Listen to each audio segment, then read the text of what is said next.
नमस्कार दोस्तों, आज के इस वीडियो में ऐसी सूचनाएं हैं जो सभी लेटेस्ट भर्तियों की हैं और विभिन्न जो परीक्षाएं हैं उनकी तैयारी कर रहे सभी अभ्यर्थियों के लिए ये सभी विस्तारित अपडेट जानना भी ज़रूरी है। तो एक एक करके इस वीडियो में हम सभी अपडेट आप सभी को देने वाले हैं, तो इस वीडियो को आप अंत तक ज़रूर देखिएगा।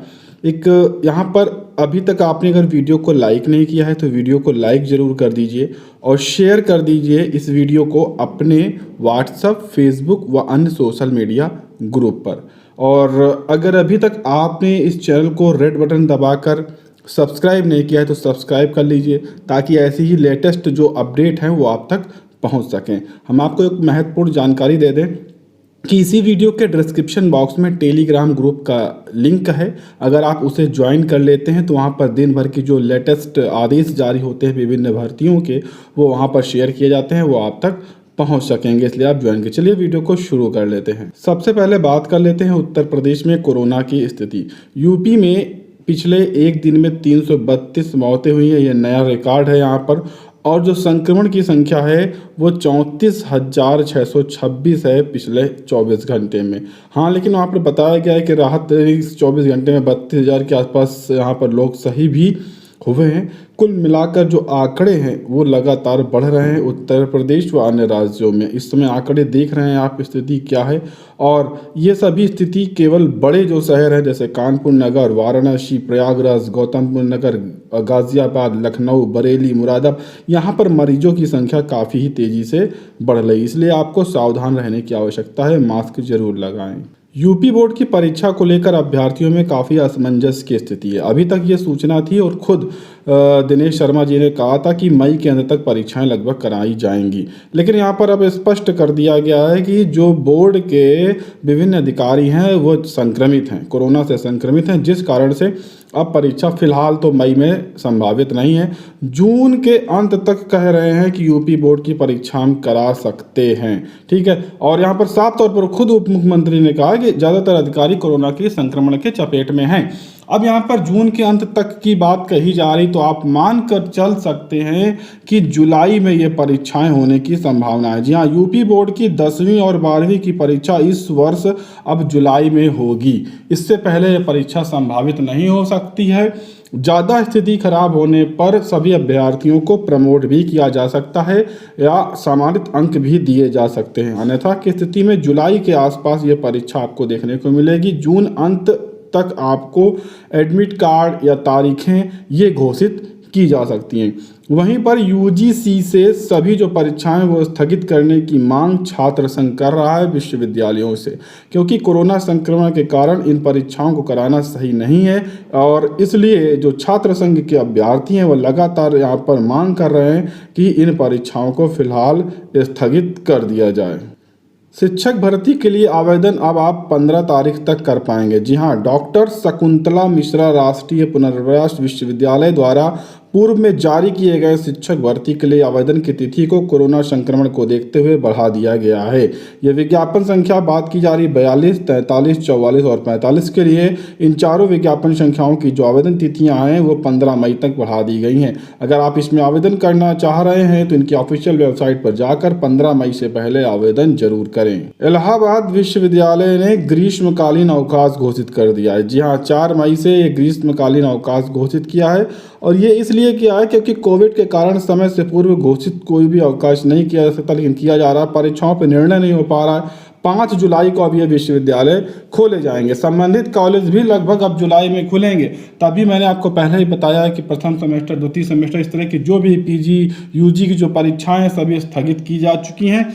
ज़्यादातर विश्वविद्यालयों ने या कॉलेजों ने अभ्यर्थियों को प्रमोट भी किया है, छात्रों को प्रमोट किया है। बहुत जगह नहीं भी किया गया है। कहा गया है कि जुलाई के आसपास परीक्षाएं कराई जाएंगी। यहाँ पर बताया गया है कि 15 अप्रैल से स्नातक द्वितीय और तृतीय वर्ष की मुख्य परीक्षाएं प्रस्तावित थीं और लेकिन उन्हें अभी फिलहाल रोक दिया गया है। यहाँ पर जो पीएचडी का प्रवेश परीक्षा है उस पर अभी निर्णय अटका हुआ है, उस पर अभी कोई फाइनल निर्णय नहीं हुआ है। लेकिन जब विश्वविद्यालय बंद हो गए हैं तो फाइनल निर्णय आप समझ सकते हैं कि जुलाई से पहले कोई भी यहाँ पर संभावना नहीं बताई जा रही है। और परीक्षाएं कब तक होंगी इस पर अभी कोई निर्णय नहीं लिया गया है। साफ तौर पर कहा गया अभी इस पर कोई निर्णय नहीं है। जब दोबारा से विश्वविद्यालय खुलेंगे या उससे पहले निर्णय लिया जाएगा तो आपको इनकी ऑफिशियल वेबसाइट पर खुद ही सूचित कर दिया जाएगा। 69,000 शिक्षक भर्ती में हुई आरक्षण की अनदेखी है। यहाँ पर नीति ने आरक्षण नीति सवाल उठाए हैं कि जो राष्ट्रीय पिछड़ा वर्ग आयोग ने सुनवाई के बाद निकाला निष्कर्ष, राज्य स्तर पर प्राप्त सूची के अनुसार आरक्षण का पालन नहीं किया गया। इनके द्वारा कहा गया है कि राष्ट्रीय पिछड़ा आयोग ने परिषदीय प्राथमिक स्कूलों में 69,000 सहायक अध्यापक भर्ती में आरक्षण की अनदेखी मानी। आयोग के उपाध्यक्ष डॉक्टर लोकेश कुमार प्रजापति की अंतरिम रिपोर्ट के अनुसार राज्य सरकार की ओर से प्रस्तुत जिलावार सूची का उद्धरण यह दर्शाता है कि अनारक्षित उम्मीदवारों को आरक्षित उम्मीदवारों के बजाय नियुक्तियां दी गई हैं। चयन प्रक्रिया में आरक्षित नीति का घोर उल्लंघन हुआ है। आयोग के समक्ष राज्य का उत्तर विरोधाभासों से भरा है और यह संदेश व अनुमानों पर आधारित है। वर्तमान चयन प्रक्रिया में आरक्षण नियमों को कैसे और किस तरह से लागू किया गया यह दिखाने में राज्य सरकार विफल रही है। अंतिम चयन सूची में चयनित उम्मीदवारों की श्रेणी का उल्लेख नहीं किया गया। हालांकि जब सूचियों को जिलेवार प्रकाशित किया गया तब चयनित उम्मीदवारों की श्रेणी उल्लेख किया गया था। कुल मिलाकर यहाँ पर जो आदेश दिया गया मैंने आपको पहले ही बता दिया है कि 5,000 कुछ सीटों पर आरक्षित वर्ग के अभ्यर्थियों को नौकरी देने की बात कही गई है और 15 दिन से पहले विचार करने के लिए कहा गया है राज्य सरकार से। और विचार करके अगर कुछ भी कहना चाहते हैं तो कह सकते हैं, अन्यथा की स्थिति में इनके द्वारा जारी उस आदेश को अंतरिम आदेश मान लिया जाएगा और उसी के आधार पर अभ्यर्थियों को नौकरी देनी पड़ेगी राज्य सरकार को। दरोगा भर्ती के लिए आवेदन की तिथियां बढ़ा दी गई हैं। जी हाँ, कोरोना का असर रही है। 2 भर्तियों के लिए दिया गया अतिरिक्त मौका। वर्तमान परिस्थितियों को देखते हुए अभ्यर्थियों को राहत देने का यहाँ पर निर्णय लिया गया है। कोरोना के बढ़ते संक्रमण का सीधा असर पुलिस की भर्तियों पर भी पड़ा है। उत्तर प्रदेश पुलिस भर्ती एवं प्रोन्नति बोर्ड ने वर्तमान परिस्थितियों को देखते हुए दरोगा भर्ती के अभ्यर्थियों को राहत देने का निर्णय किया है और आवेदन की तिथियां बढ़ा दी है। पुलिस उप निरीक्षक के कुल 1277 पदों पर 2020 के तहत अब आवेदन 15 मई से शुरू यहाँ पर किए जाएंगे। यहाँ पर देखिए 15 मई से 15 जून के मध्य आप इसके लिए ऑनलाइन पंजीकरण करा सकते हैं। अभी तक यहाँ जो अंतिम तिथि थी उसे यहाँ पर बढ़ाया गया है 15 जून तक। तो अब अभ्यर्थी आसानी से यहाँ पर आवेदन कर पाएंगे। जो भी अभ्यर्थी अभी आवेदन से वंचित रह गए हैं उनके लिए यहाँ पर अच्छा मौका है कि आप इस भर्ती में आवेदन कर सकें। भर्ती निकालने की गुहार की गई है। जी हां, आयोग लेकिन मौन है। उत्तर प्रदेश लोक सेवा आयोग स्टाफ नर्स पुरुष की भर्ती का विज्ञापन निरस्त कर चुका है। भर्ती निरस्त होने पर उन पदों के लिए आवेदन करने वाले अभ्यर्थी नए विज्ञापन का इंतजार कर रहे हैं। यहाँ पर प्रक्रिया लंबी खिंचने के कारण उनकी आयु सीमा भी अधिक हो गई है, लेकिन अभी तक आयु सीमा में छूट भी नहीं देने की बात की गई, ना ही भर्ती प्रक्रिया पर कोई कार्यवाही की गई, ना भर्ती प्रक्रिया से संबंधित कोई विज्ञापन यहाँ पर जारी किया जा रहा है। लगातार अभ्यर्थी यहाँ पर मांग कर रहे हैं कि जो विज्ञापन रद्द किया गया उस विज्ञापन के सापेक्ष उससे अधिक पदों पर भर्ती प्रक्रिया का जो नया विज्ञापन है वो जल्द से जल्द जारी किया जाए। लेकिन यहाँ पर प्रतियोगी छात्रों के कहने के बावजूद अभी तक कोई आयोग ने निर्णय नहीं लिया है। फिलहाल देखते हैं कि कब तक ये आदेश देखने को मिलते हैं।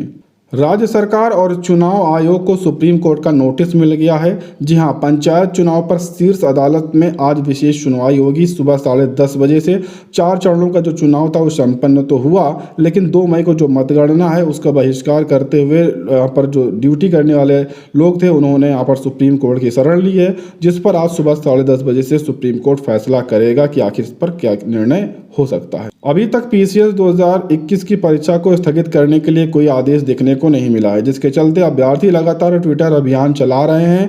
और हम आपको बता दें कि प्रतियोगियों का दावा है कि सर्वे में 95% छात्र परीक्षा देने के लिए तैयार नहीं है, यानी कि 100 में 95 अभ्यर्थी परीक्षा देने के लिए तैयार नहीं है और वो चाह रहे हैं कि इस भर्ती परीक्षा को जो 13 जून को प्रस्तावित है उसे स्थगित किया जाए और आगे आने वाले तारीखों में यानी कोरोना का संक्रमण सही होने पर उसके बाद इस परीक्षा को करवाया जाए, क्योंकि इसमें भी लाखों की संख्या में अभ्यर्थी जुटते हैं इस परीक्षा को देने के लिए। अब इस ट्विटर अभियान का आयोग पर कितना असर पड़ने वाला है ये समय आने पर देखने को मिलेगा।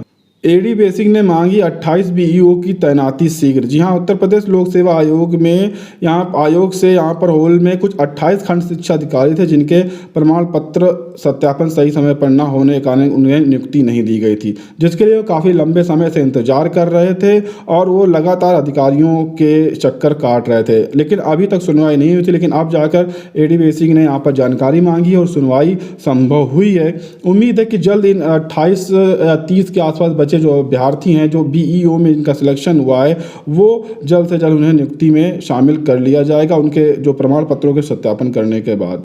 माध्यमिक व उच्च शिक्षण संस्थान अब 15 मई तक फिलहाल बंद कर दिए गए हैं। जी हाँ, लखनऊ में कोरोना संक्रमण को देखते हुए माध्यमिक हो चाहे विश्वविद्यालय हो चाहे उच्च शिक्षण संस्थान हो, सभी को 15 मई तक फिलहाल बंद कर दिया गया है और यूपी बोर्ड भी जून के अंत तक संभावित कर दी गई है। 12,460 शिक्षक भर्ती में अभ्यर्थियों के लिए अच्छी खबर आ गई है। जैसा कि मैंने कल ही आपको सूचित कर दिया था कि जो 0 जनपद की टीम है और 51 जनपद की टीम है, दोनों मिलकर गणेश सर से 7 मई को मुलाकात करने की कोशिश करेंगे। अगर मुलाकात सफल रही तो जल्द ही अभ्यर्थियों को यहाँ पर नियुक्ति पत्र देखने को मिल सकते हैं, क्योंकि यहाँ पर अब अधिकारी इस पर अंतिम निर्णय देंगे कि जो अभ्यर्थियों के द्वारा निर्णय लिया गया है उस पर अधिकारी अपनी सहमति जताते हैं नहीं जताते हैं, ये देखने वाली बात होगी, क्योंकि अधिकारियों की सहमति के बिना ये भर्ती प्रक्रिया आगे संपन्न नहीं हो पाएगी। तो अगर अभ्यर्थियों की जो तैयारियां हैं उस पर अधिकारी सहमत होते हैं तो केवल कोर्ट से एक सामान्य तौर पर यहाँ पर सुनवाई नहीं होगी, लेकिन कोर्ट पर एक सामान्य तौर पर एक सुनवाई में आदेश जारी करवाना होगा कि इस तरह से इस भर्ती प्रक्रिया को करना है। यानी कि जो सिंगल बेंच का आदेश था उसमें कुछ बदलाव करवाने होंगे जो कि एक सुनवाई में हो जाते हैं और उस बदलाव को करवाने के बाद तुरंत भर्ती प्रक्रिया शुरू कर दी जाएगी। तो दोस्तों ये आज की कुछ महत्वपूर्ण अपडेट थी। उम्मीद है आपको अच्छी लगी होंगी, इसलिए वीडियो को लाइक शेयर करिएगा और ऐसी अपडेट के लिए चैनल को सब्सक्राइब भी कर लीजिएगा।